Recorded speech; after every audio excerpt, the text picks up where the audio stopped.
வணக்கம் friends, welcome to mini kitchen. நாம் இன்றைக்கி செய்ய போகிறது வெஜ் பிரிஞ்சி. நீங்கள் இதுதான் முதல்ல எங்கள் சேனலில் பார்க்குறதா இருந்தால் சப்ஸ்கிரைப் செய்யுங்க.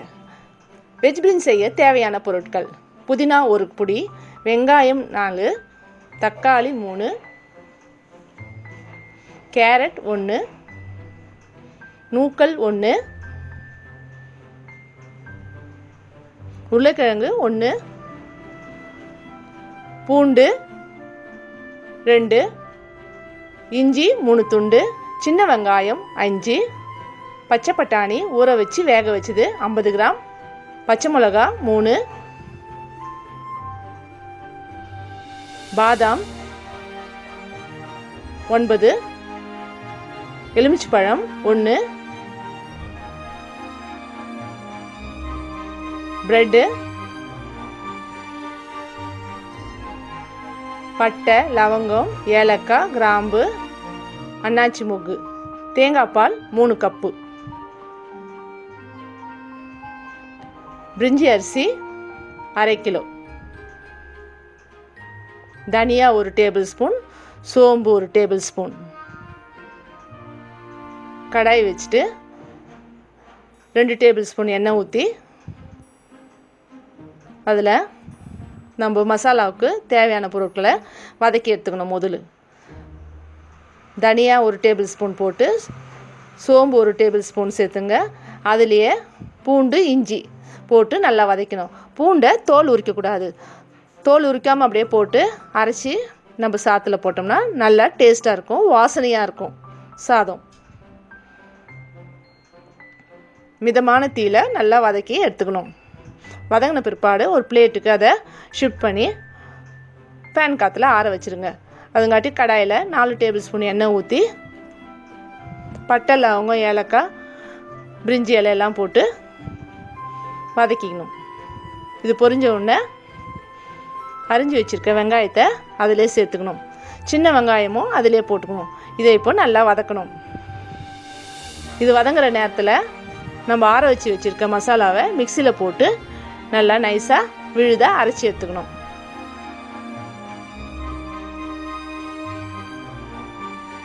அதை அரைச்ச பிற்பாடு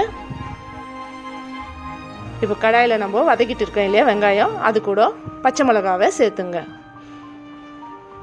இது வதங்கின உடனே தக்காளியும் அதோடு சேர்த்து நல்லா வதக்கணும்.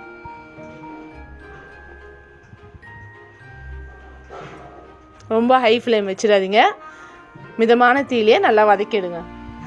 புதினாவை 1 பொடியை புதினாவும் அதிலே போட்டு வதக்கணும்.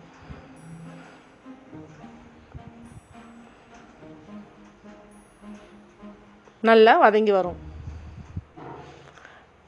இப்போது நம்ம அரைச்சி வச்சுருக்க மசாலா விழுத அதோடு சேர்த்து நல்லா வதக்கணும். அதையும் எல்லாம் ஒன்றா போட்டு கலந்துருங்க.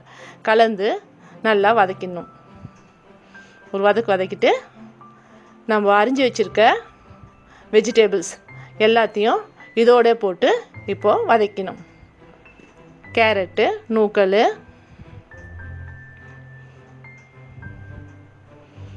வேக வச்சு எடுத்த பட்டாணி, உருளைக்கிழங்கு எல்லாம் போட்டு நல்லா வதக்கணும். ஏன்னா காய் வதக்கிறது பச்சை வாசனை போகும், இல்லாட்டி சாப்பாட்டில் அது பச்சை வாசனை தனியாக தெரியும். காய் பச்சை வாசனை போக ஒரு 5 நிமிஷம் 6 நிமிஷம் நல்லா வதக்கிக்குங்க. அதோடு 2 டேபிள் ஸ்பூன் நெய் சேர்த்துங்க. அப்போ தான் சாதம் நல்லா டேஸ்ட்டாகவும் இருக்கும், நல்ல மணமாகவும் இருக்கும். சாதமும் நல்லா உதிரியாக வரும் நெய் சேர்த்தோம்னா.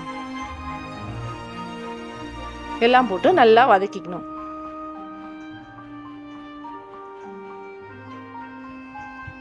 குக்கர் வச்சு அதில் 1 டேபிள் ஸ்பூன் நெய் ஊற்றி நம்ம ஊற வச்சுருக்க பிரிஞ்சி அரிசியை அதில் போட்டு நல்லா வதக்கிக்கணும். அப்போ தான் சாதம் ஒன்றுக்கு ஒன்று ஒட்டாத இருக்கும். பிரிஞ்சி இந்த அளவுக்கு நல்லா வதக்கிங்க.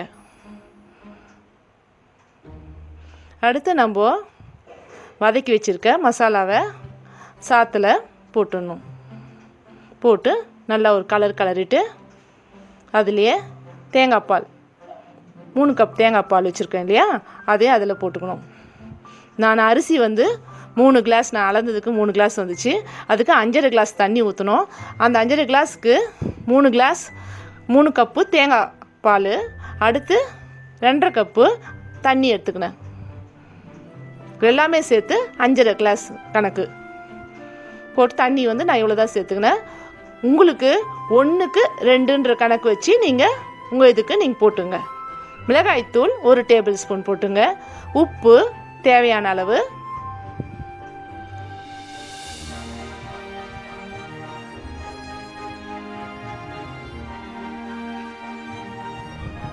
எலுமிச்சை பழம் 1 பிழிஞ்சிடுங்க. அப்போ தான் புளிப்பாக இருக்கும், டேஸ்ட்டும் கொடுக்கும். சர்க்கரை 1/4 டேபிள் ஸ்பூன், நல்லா சுவையாக இருக்கும். சர்க்கரை கொஞ்சம் போட்டுக்கணும்னா அது உங்களுக்கு ஆப்ஷன் தான், நீங்கள் எப்படி உங்கள் இஷ்டம் போட்டுக்கலாம். நல்லா கலந்துட்டு குக்கரை மூடி வச்சிடணும். 3 விசில் வந்த உடனே குக்கரை திறந்து பாருங்கள். அதுக்குள்ளே நம்ம கடாயில் எண்ணெய் ஊற்றி மிதமான டீயில் ப்ரெட்டை கோல்டன் கலரில் வதக்கி எடுத்துக்கணும்.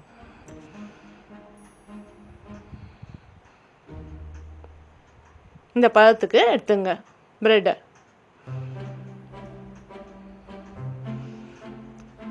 பிரிஞ்சி இப்போ தயார். அதில் நம்ம வதக்கி வச்சுருக்க ப்ரெட் துண்டை அதில் போட்டு நல்லா பெரட்டி எடுத்துடணும்.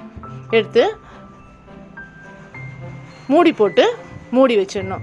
அப்போ தான் நல்லா ஊறும். அந்த ப்ரெட் துண்டு நல்லா ஊறினவுன்னு தான் நல்லா டேஸ்ட் வரும்.